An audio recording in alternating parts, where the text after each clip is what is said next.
Everyone, स्वागत है आपका मेरे एएमए एजुकेशन चैनल के ऊपर। आज की हमारी वीडियो के अंदर हम करेंगे कोलोसिव ओलिगोपोली बिजनेस इकोनॉमिक्स यूनिट 4 के मेरे नोट्स। हमारी जो पिछली वीडियो थी उसके अंदर हमने क्या था, ओलिगोपोली क्या होती है, price determination under independent and non collusive oligopoly. अगर आपने वो वीडियो नहीं देखी है तो उसका लिंक डिस्क्रिप्शन में है, आप सबसे पहले उसको जाके चेक करें। और अगर आप चैनल पे नए हैं तो सबसे पहले चैनल को जाकर सब्सक्राइब करें, बेल आइकन प्रेस करें फॉर न्यू अपडेट्स। तो आज की वीडियो के अंदर हम करते हैं कोलोसिव ओलिगोपोली।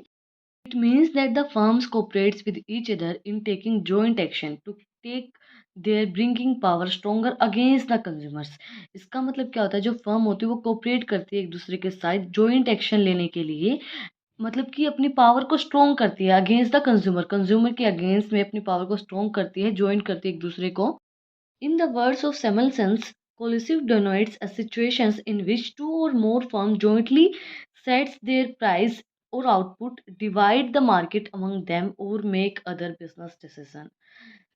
इसके अंदर क्या बोला गया है, जो कोलिसिव डोनेट क्या करती है, वो सिचुएशन जिसके अंदर दो से ज़्यादा फर्म जॉइंट होती हैं एक दूसरे के साथ प्राइस और आउटपुट, और डिवाइड करती है मार्केट को, और टेक फिर जो बिजनेस के जो भी हमारे डिसीजन होते हैं उनको लेते हैं, अदर डिसीजन जो भी होते हैं। Advantages of colluding to the firms are as follows. Advantages क्या होंगे इसकी, अगर दो फर्म जॉइंट होकर काम करेंगी, अपना एक अलग से प्राइस रखेंगी तो इंक्रीज करेंगी प्रॉफिट को, डिक्रीज करेंगी अनसर्टिनिटी को, and better opportunity to prevent entry. अच्छी अपॉर्चुनिटीज प्रोवाइड करवाएंगे एंट्री की। कोलिशन में बी two types, perfect collusion and imperfect collusion. Firstly we will determine the price under perfect collusion. Assumption सेंस की सबसे पहले हमारी all firms of the are producing homogeneous product, सब होमोजीनियस प्रोडक्ट को ही प्रोड्यूस कर रही हैं। Market demand for the product is critical demands and the demand at each possible price is known. जो डिमांड है हमारी हर एक पॉसिबल प्राइस के ऊपर वो हमें पता है। The marginal cost of the all firms is also known. जो मार्जिनल कॉस्ट है हर एक फर्म की वो भी हमें पता है। And there are the three firms A B C in the industry. एक इंडस्ट्री के अंदर थ्री फर्म्स हैं, A B and C. Definition is key in the words of Boyce and Melvin. A critic is an organization or independent firm whose purpose is to control and limit productions and maintain increased price and profit। ये क्या करते हैं, increase करते हैं price को, profit को increase करने के लिए, उसको मेंटेन करने के लिए काम करते हैं, कंट्रोल करते हैं फर्म्स को, independent firms, and whose purpose to control limits of productions, जिनका पर्पस क्या होता है, लिमिट प्रोडक्शन की लिमिट्स बढ़ाए, मेंटेन करे और प्रॉफिट को इंक्रीज करे। एक्सप्लेनेशन इसकी क्या होगी, the determinations of price and output under collusion में be explain with the help of the following diagram. In the figures output is shown in O axis and revenue is shown is Y axis. जो output है वो हमारे ओ x axis के ऊपर show किया गया है, एंड रेवेन्यू जो है वो हमारे ओ वाई एक्सिस के ऊपर शो किया गया है। A R is the average revenue on demand curve. A R जो है हमारी वो एवरेज रेवेन्यू है डिमांड कर्व के ऊपर, and M R is marginal revenue curve. M R जो है वो मार्जिनल रेवेन्यू कर्व है, and the M R curves, the curves M C one, M C two and M C three are the marginal cost curve. ये जो है हमारी marginal cost curve है, and A B and C respectively, जो A B and सी हमारे respectively हैं।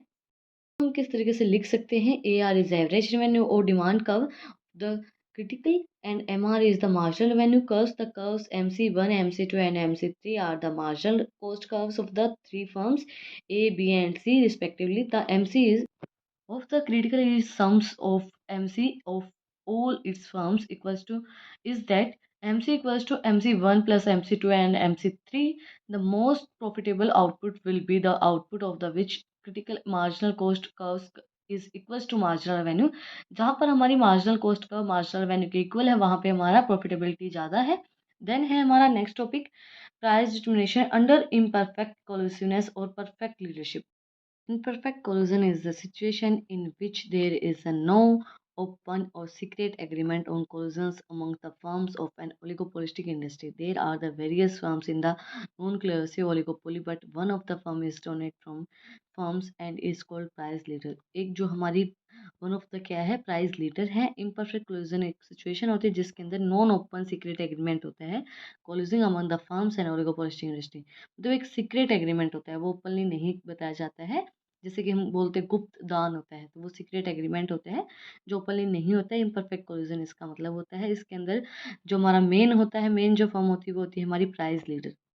इसी के साथ आज हमारा जो ओलिगोपोली का टॉपिक है वो कंप्लीट हो गया है। लास्ट फाइनल हमारा टॉपिक बचा है यूनिट 4 का, वो है प्राइसिंग स्ट्रेटेजी। अगर आपको आज की वीडियो पसंद आई तो आप लोग को पता ही क्या करना है, कमेंट सेक्शन में मुझे बताना है कि आपको वीडियो कैसी लगी। कोई भी डाउट है तो वो भी आप लोग कमेंट सेक्शन में मुझसे पूछ सकते हैं, और टॉपिक रह गया हो कोई तो वो भी आप लोग कमेंट सेक्शन में मुझे बता देना। अगर आपको इन नोट्स की पीडीएफ चाहिए तो टेलीग्राम चैनल का लिंक भी डिस्क्रिप्शन में है, आप उसको भी जाके सब्सक्राइब कर सकते हैं। फिर मिलते हैं एक नई वीडियो के साथ, एक नए टॉपिक के साथ। Thank you for watching my video.